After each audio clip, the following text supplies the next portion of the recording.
우리는 작년 10월에 사도행전 10장에서 구약성경 전체를 요약 압축해서 당시 이스라엘 지도자들을 향하여 그들의 잘못을 책망하면서 설교했던 스데반을 압니다. 그 스데반이 설교를 마치고 나서 어떻게 됐는가? 그것도 잘 알죠. 그의 설교를 들은 사람들은 마음에 찔림을 받았습니다. 그렇지만 회개하지 않았고 오히려 이를 갈면서 돌을 들어 스데반을 향해서 던졌습니다. 그래서 결국 스데반은 한편의 멋진 아름다운 감동적인 설교를 하고 그 설교 때문에 돌 맞아서 그 인생이 끝났습니다.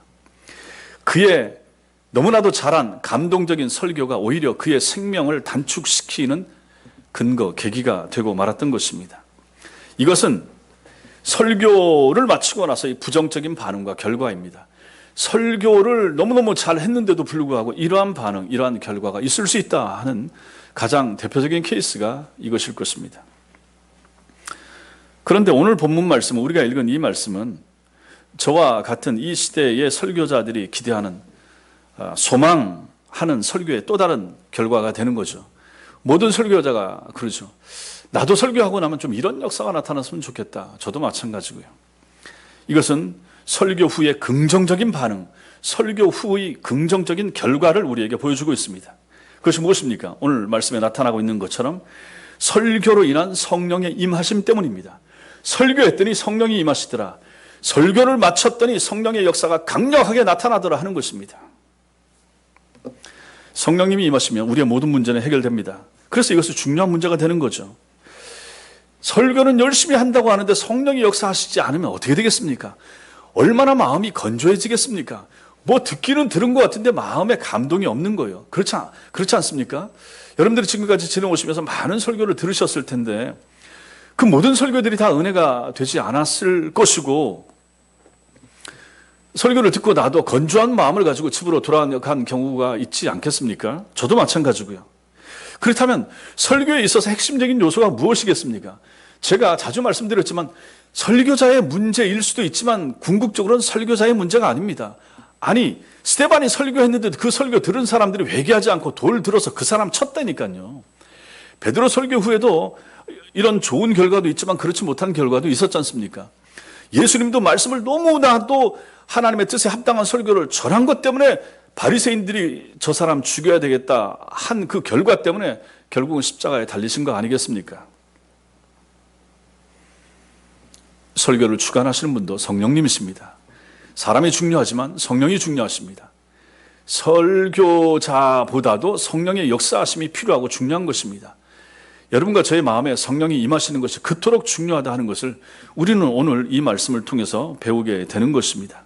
그래서 오늘 이 말씀은 오늘 본문을 통해서 보면 성령께서 언제 임하시는가, 그리고 성령께서 어떻게 임하시는가, 어떤 모습으로 임하시는가, 성령이 임하신 결과는 어떻게 나타나는가 하는 것을 우리는 이 말씀을 통해서 배울 수 있게 되는 것입니다. 여러분과 제가 오늘 이 말씀을 나누면서 성령의 역사를 체험하고 또 성령께서 여러분과 저에게 크게 은혜를 주는 복된 시간 되시기 바랍니다. 첫째로, 성령은 언제 임하시는가?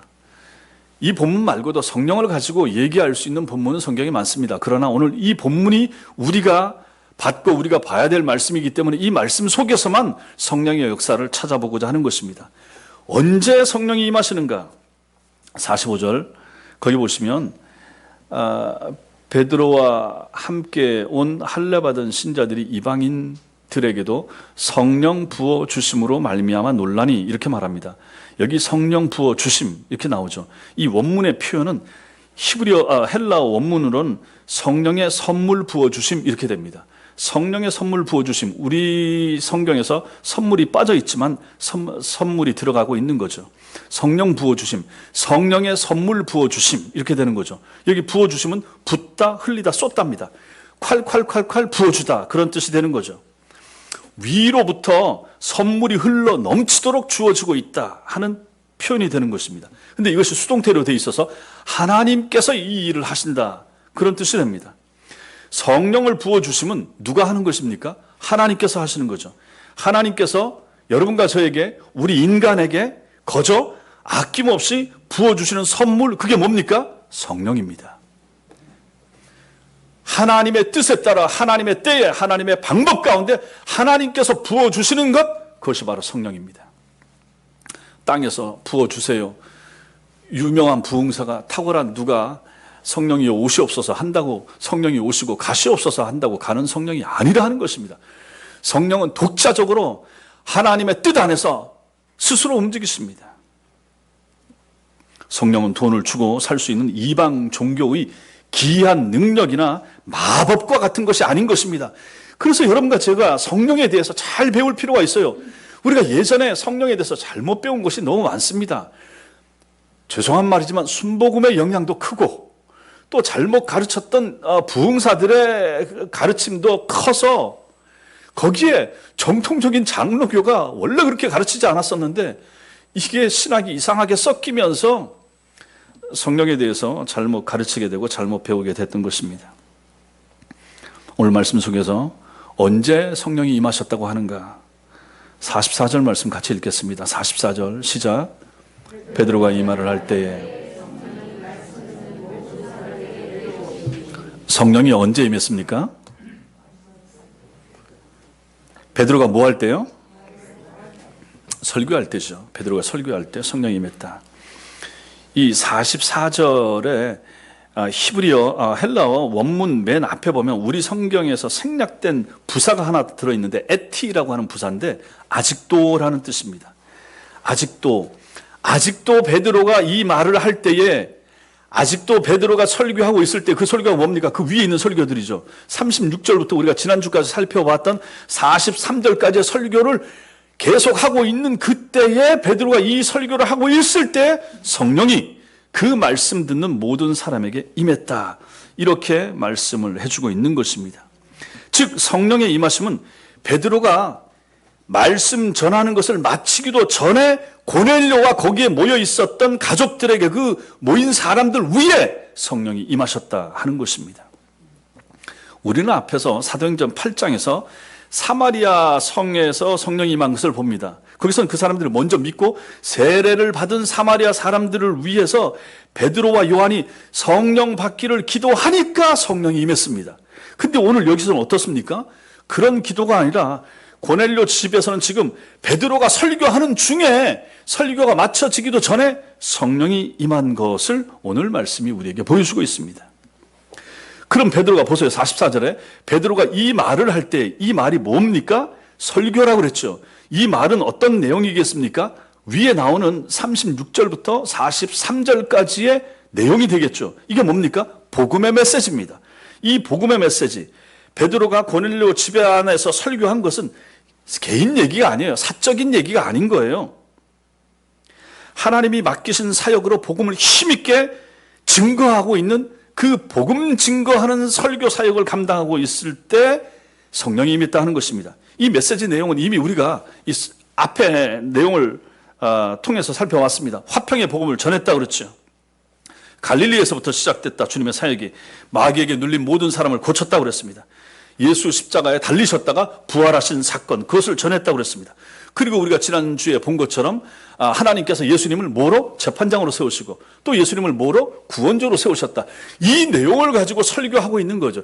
이 말을 베드로가 이 말을 할 때에, 이 설교를 할 때에, 이 설교를 전하고 있을 때, 이 설교를 들을 때에 성령이 말씀 듣는 모든 사람에게 임했다. 이렇게 말씀하고 있는 것입니다. 보십시오. 바른 복음이 베드로를 통해서 전해지는 곳에 성령이 임하는 거예요. 바른 메시지가 그토록 중요한 것입니다. 그래서 이 땅의 모든 설교자들은, 이 땅의 모든 목사들은 바른 메시지를 전해야 되는 거예요. 바른 말을 전해야 되는 거예요. 바른 설교를 해야 되는 거예요. 자기 생각, 자기 관점, 자기 철학을 전하는 것이 아니라 하나님의 말씀 속에 담겨져 있는 원뜻과 그 의미를 잘 연구해서 잘 파헤쳐서 그것을 성도들에게 전하는 설교를 하는 것이 필요하다 하는 것입니다. 그때 내려오셨다.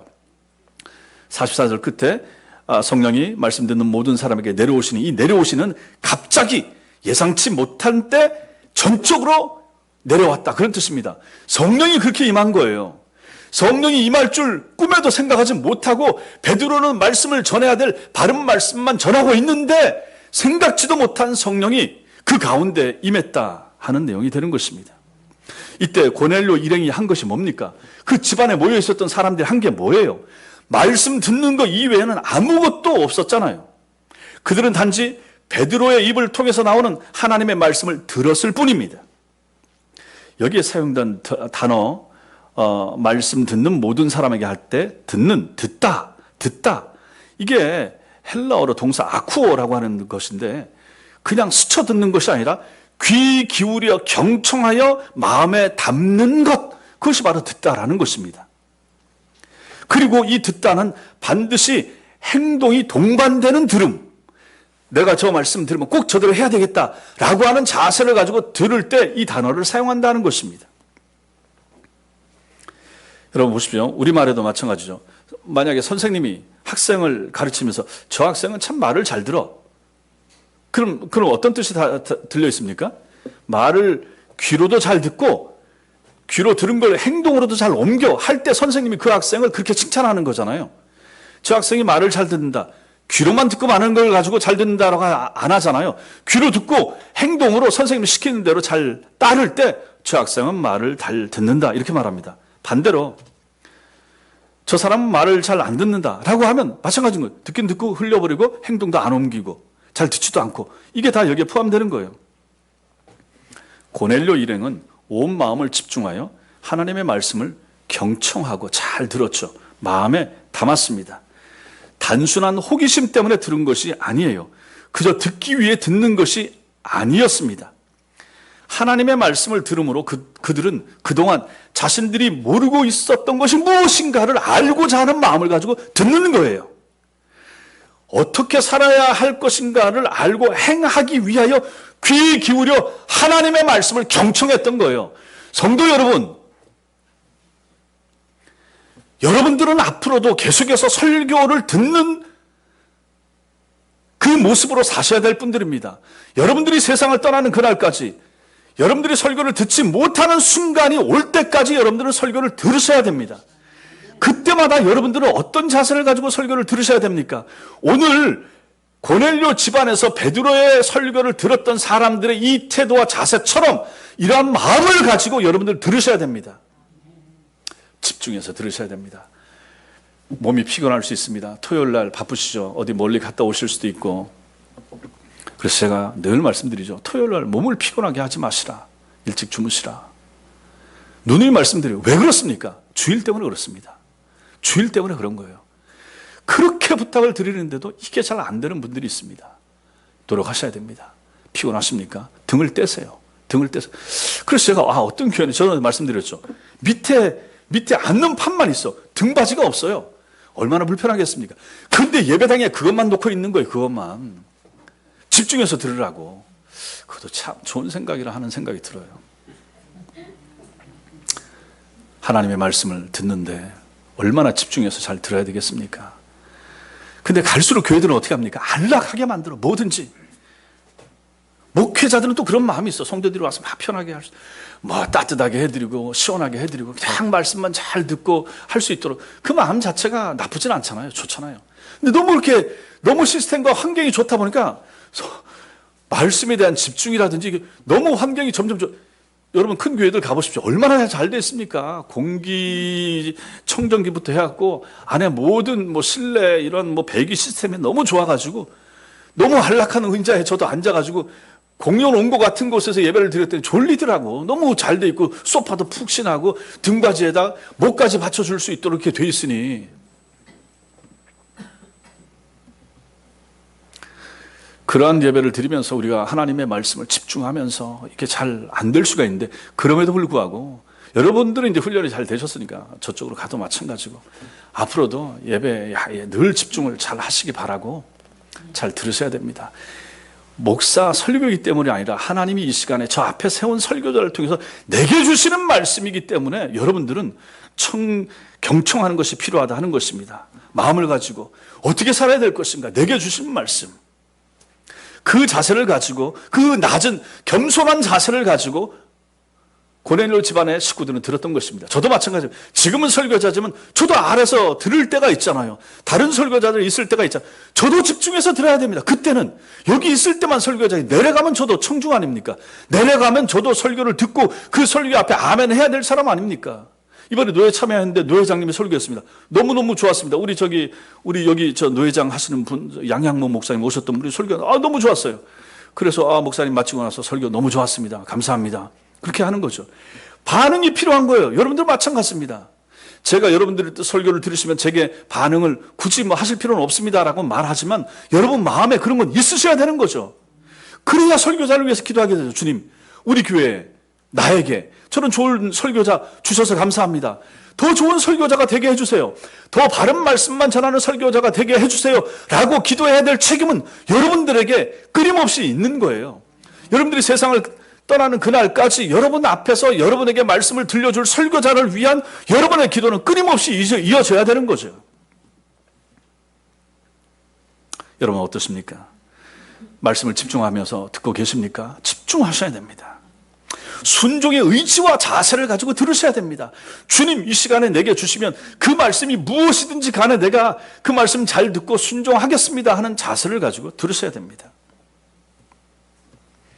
그런 마음을 가지고 들을 때 하나님께서 그 성도에게 은혜를 주시고 그때 성령이 그 성도에게 임하시는 것입니다. 성령이 임하시는데 이 전체에 임할 수도 있지만 어떤 개인에게 은혜를 주시고 그 사람 속에 임할 수가 있는 거예요. 어떤 사람은 똑같은 시간에 예배를 드렸음에도 불구하고 은혜를 받고 감격과 감동이 있고 도전 가운데 집으로 돌아가는데 어떤 사람은 맹숭맹숭한 채로 뭘 들은지 기억도 안 나는 채로 예배당 문을 나가는 사람이 반드시 지상교회 안에는 두 종류의 사람이 있다 하는 것입니다. 여러분은 어떤 사람이 되셔야 되겠습니까? 설교자를 보고 하나님이 은혜를 주실 수도 있지만 시원찮은 설교자에 비해서 그 말씀을 듣는 성도가 너무 간절하고 마음이 준비가 잘 되어 있고 겸손하면 하나님은 그 사람의 그런 마음을 보시고도 은혜를 주신다는 사실을 믿으시기 바랍니다. 저는 성령의 손길에 붙들리는 설교자가 되어야 되고 여러분들은 성령의 임하심을 설교 시간마다 체험하는 성도들이 될 수 있기를 주님의 이름으로 축원합니다.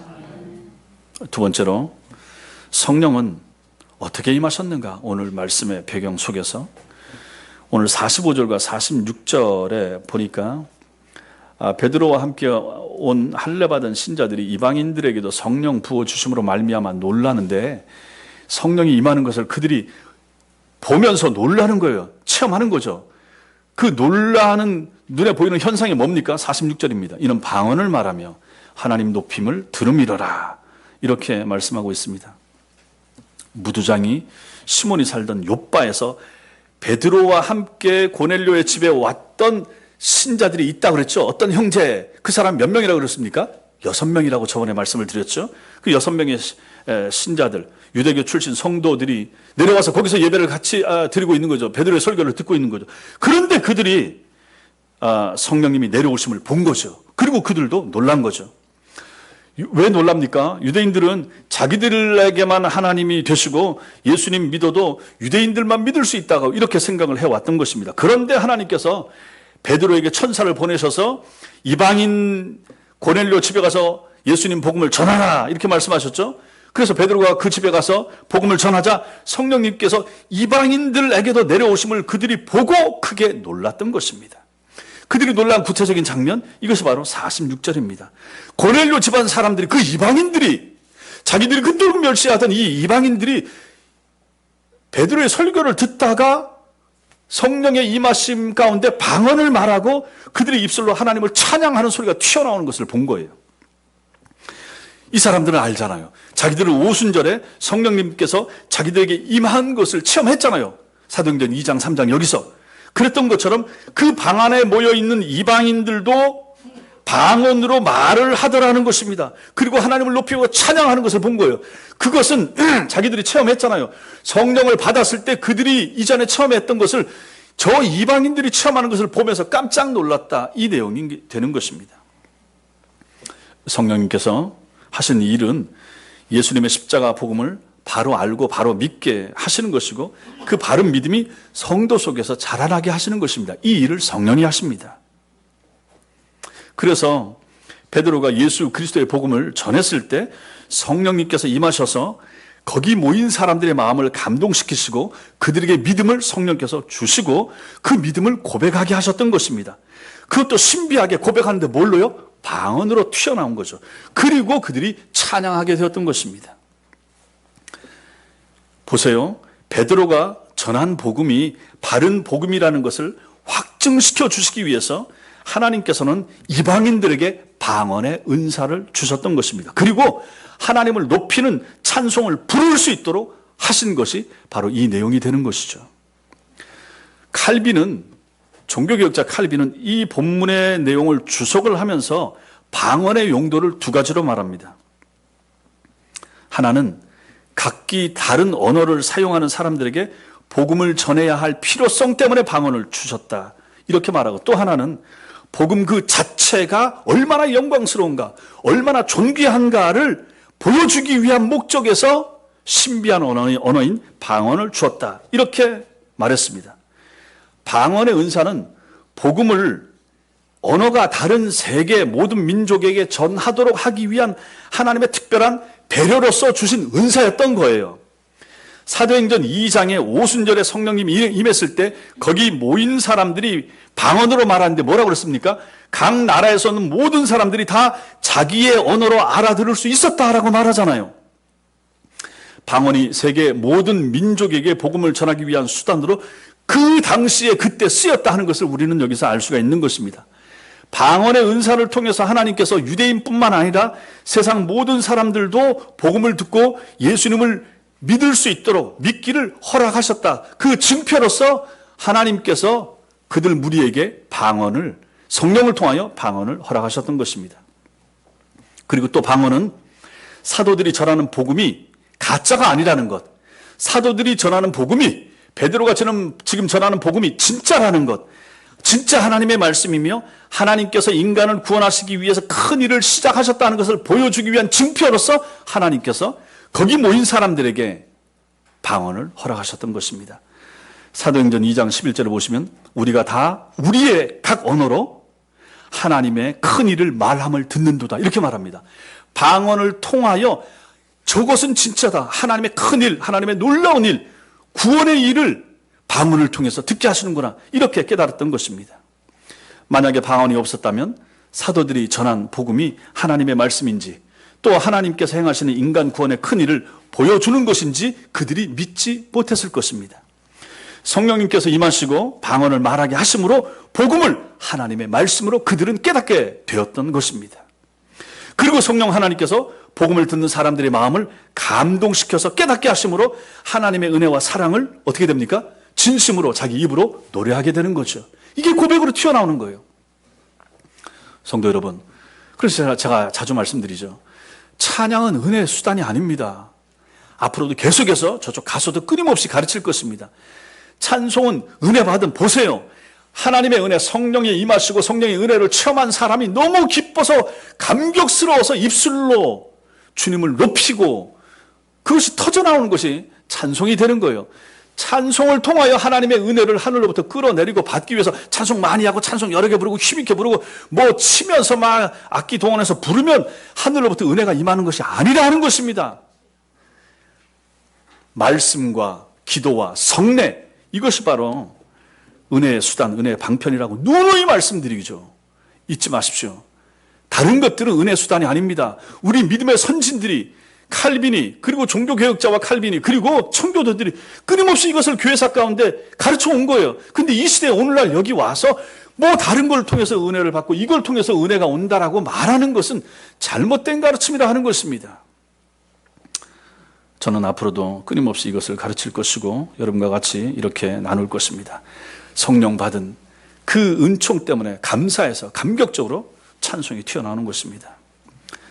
말씀드린 것처럼 여기서의 방언은 이상한 언어가 아니라 사람들이 알아들을 수 있는 확실한 언어로 정확하게 하나님을 높이고 가슴 깊은 곳에서 우러나오는 찬송으로 하나님께 영광을 돌리게 하는 것입니다. 방언이 이렇게 은사로서 좋은 역할을 감당하는 것이지만 사람들이 이런 좋은 용도로 사용하지 않고 악용을 하는 것이 문제가 되었습니다. 사람들은 하나님께서 방언을 주신 목적을 중요하게 생각하지 않고 방언 그 자체에 관심을 가집니다. 사도행전 8장에 마술사 시몬처럼 돈 주고 그런 은사를 살라고 하고 이런 시도가 나타나는 거죠. 그리고 자기 의의를 드러내고 높이는 일에 그걸 사용하는 것입니다. 그래서 바울은 고린도 교회의 잘못된 방언 사용을 꾸짖었다 하는 것을 우리는 고린도서에서 보게 되는 것입니다. 칼빈은 이 두 번째 용도인 복음 자체의 영광과 존귀를 더하게 하기 위한 방편으로서 방언을 주신 것이 사람들의 욕심으로 인해서 훼손됐다, 이렇게 가르치면서 이 말을 합니다. 많은 사람들이 하늘의 지혜가 지닌 위엄을 드러내도록 하기 위해서 받은 방언을 허세와 과실을 위해서 남용했기 때문이다 라고 말하면서, 그래서 따라서 하나님께서 방언을 주시고 나서 오래 지나지 않아 다시 거두어 가심으로 더 이상 방언이 악용되고 훼손되는 일이 없게 하신 것은 전혀 이상한 일이 아니다, 이렇게 덧붙인 것입니다. 이런 칼빈의 주장이 오늘날 개혁주의자들이 가진 방언에 대한 신학이 되는 것입니다. 방언이 초대교회 때 그렇게 있었다가 거두어 갔다, 멈춰졌다라고 말하는 거죠. 그러면 오늘날 있는 방언은 무엇인가? 저도 그 부분에 대해서는 잘 모르겠습니다. 그 부분에 대해서는 학자들마다 좀 견해가 다르기 때문에 모르는데, 어쨌든 우리 개혁주의 진영에서 받아들이는 견해는 이것입니다. 모든 성경적인 그러한 은사들 가운데서 이러한 방언이라든지 이러한 것들, 오늘날까지 전해져 내려오고 오늘날 있는 곳도 있지만 그렇지 않은 중단된 것들이 있다. 그 중에서 방언은 중재되었다, 이렇게 가르치는 것입니다. 일단 저도 여기에 서 있습니다. 보십시오. 오늘날 많은 사람들이 외국어를 사용합니다. 외국어를 구사합니다. 외국어를 잘해서 외국인들에게 복음을 전할 때 그것이 뭡니까? 초대교회 방언을 대신하는 은사가 되는 것입니다. 그래서 우리 말레이시아 선교사님 가셔서 거기서 현지 언어로 그들에게 복음을 전할 때 방언의 은사를 통하여 그들에게, 말레이 사람들에게 복음을 전하는 것입니다.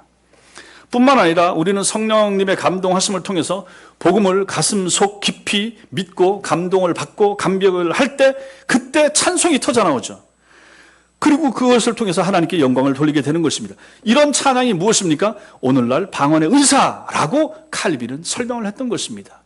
그래서 오늘날 외국어를 가지고 복음을 전하고 오늘날 우리의 입술을 가지고 하나님을 찬송하게 되는 것, 이것이 바로 방언의 은사, 오늘날에 우리가 설명할 수 있는 방언의 은사로 칼빈은 설명을 했다는 것입니다. 결국 이 말씀은 우리가 성령의 은혜를 입으면 복음을 전하게 된단 말이 되죠. 그리고 어떻게 됩니까? 하나님을 찬양하게 되는 것입니다. 보세요. 성령 받으면 어떻게 됩니까? 전도하고 싶어지잖아요. 성령 받고 가슴이 뜨거워지니까 국내에 있지 않고 해외까지 나가서라도 나는 복음 전하고 싶습니다. 그 사람들이 선교사가 되는 거예요. 성령 받은 사람이에요. 성령 받은 사람들 하나님을 찬송하잖아요. 여러분들이 성령 받고 가슴이 뜨거우니까 집에서 찬송 듣잖아요. 복음성가 듣잖아요. 부르고 싶어하고 부르고 좋아하잖아요. 세상 노래를 좀 멀리하고 찬송을 더 부르고 싶어하고 찬송 듣고 싶어하고 찬송을 교회에서 열심히 부르고 싶어하고, 그래서 찬양대를 조직하고, 그래서 중창단을 해서 하나님을 더 잘 할 수 있는 사람들이 모여서 더 높이는 거, 이것은 선하고 아름다운 일 아니겠습니까? 그 사람들이 누굽니까? 성령 받은 사람들이에요. 성령 받은 사람들만이 실제로 찬송을 할 수가 있는 거예요. 잘 모르지만 조영남이 찬송을 한다. 그 사람 찬송은 찬송이 아닌 거예요. 하나님 없는 사람, 회심하지 못한 사람, 성령 받지 않은 사람이 찬송가 부를 수 있고 교회 노래 부를 수 있지만 그것은 하나님과 무관합니다. 사람 귀에 들리기에 좋을 수는 있지만 하나님하고는 상관이 없습니다. 정말로 성령 받은 여러분과 제가 찬송을 할 때 그것은 하나님께 영광이 됩니다. 우리에게도 기쁨이 되는 것이죠. 성령을 통한 이러한 복음 증거의 역사와 하나님을 찬송하는 역사가 여러분과 저에게, 또 우리 교회에게 앞으로도 계속 나타날 수 있게 되길 바랍니다. 마지막으로 성령이 임하신 결과가 무엇입니까? 성령이 임하면 어떻게 됩니까? 여기서 오늘 이 장면에서는 어떤 역사가 나타났습니까? 47절 48절 같이 읽겠습니다. 시작. 이에 베드로가 이르되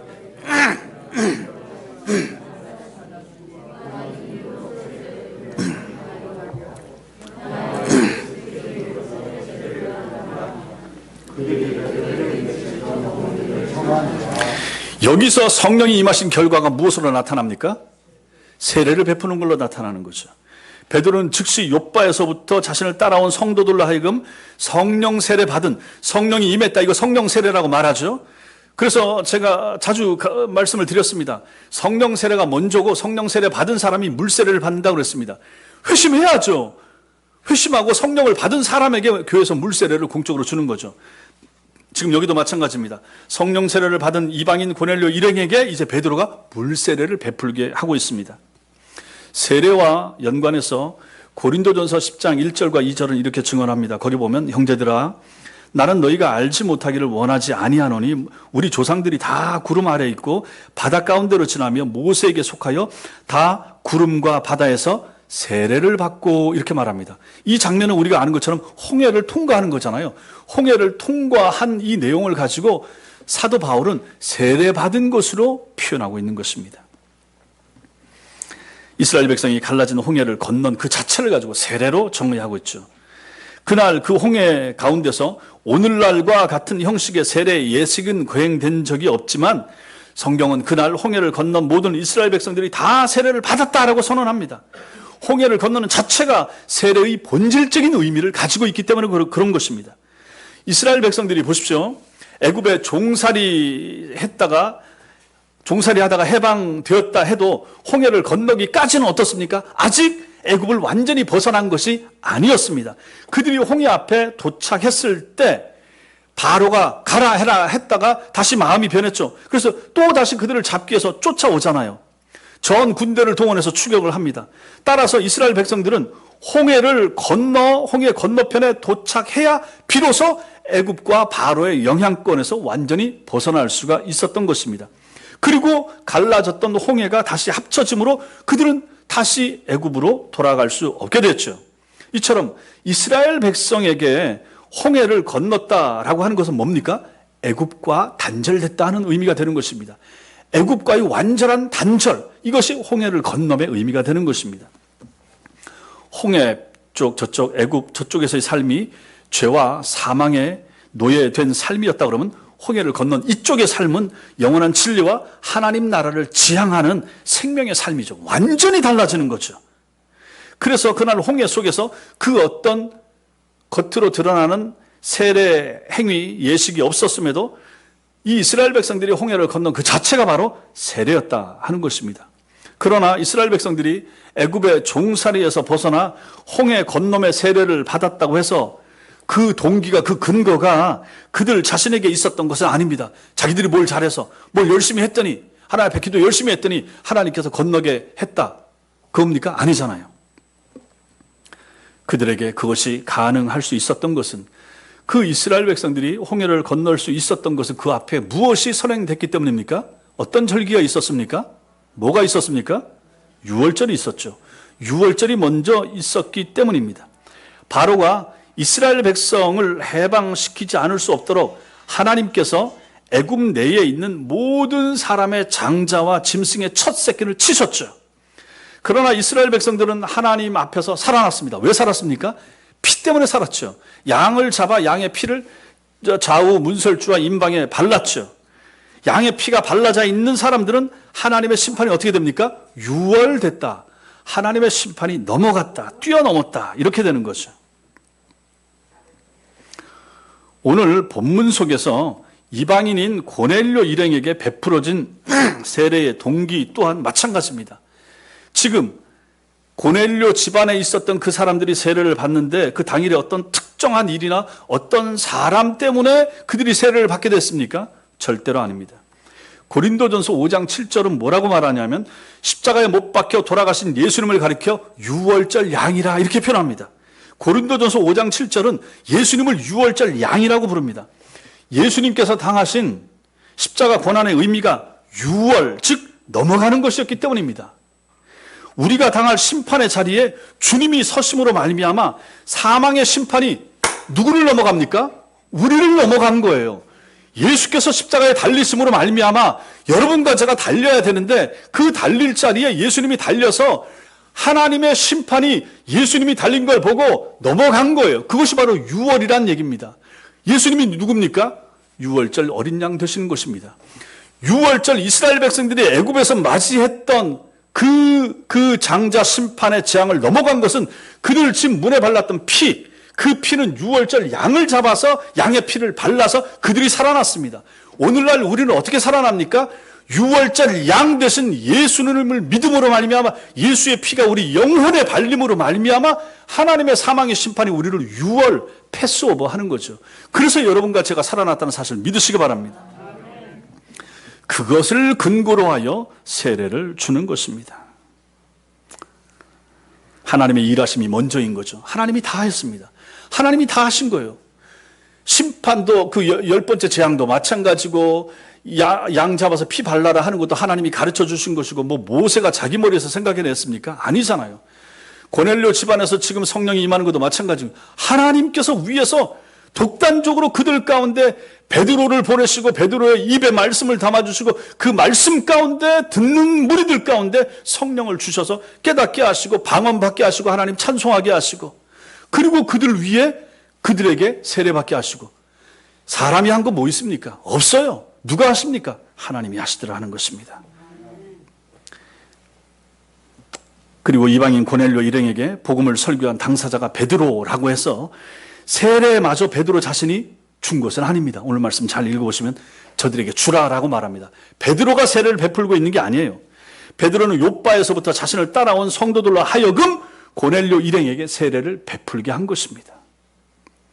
세례의 근거, 세례의 효력 혹은 세례의 권위가 세례를 집례하는 사람에게 달려있지 않기 때문에 그런 것입니다. 중요한 것은 세례를 주는데 중요한 것은 하나의 조건이 필요합니다. 뭡니까? 예수 그리스도의 이름으로 베풀어야 한다 하는 것입니다.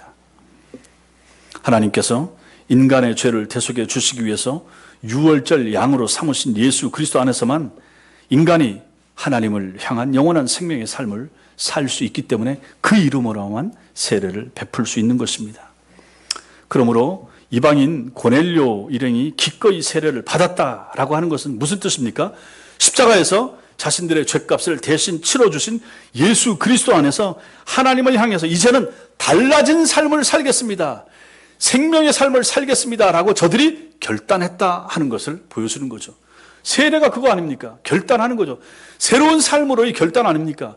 여기 앉아 계신 세례교인들은 다 그런 삶을 살기로 결단하고 세례를 받은 사람들이에요. 사셔야 됩니다. 그러한 삶이 여러분에게 계속해서 나타나야 한다 하는 것입니다.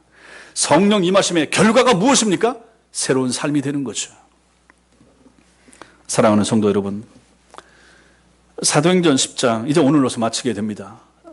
이제 이전하게 되면 특별한 설교, 제목 설교를 몇 번 하고 11월이나 12월에 걸쳐서 내년에 다시 사도행전 11장을 계속해서 이어갈 것입니다.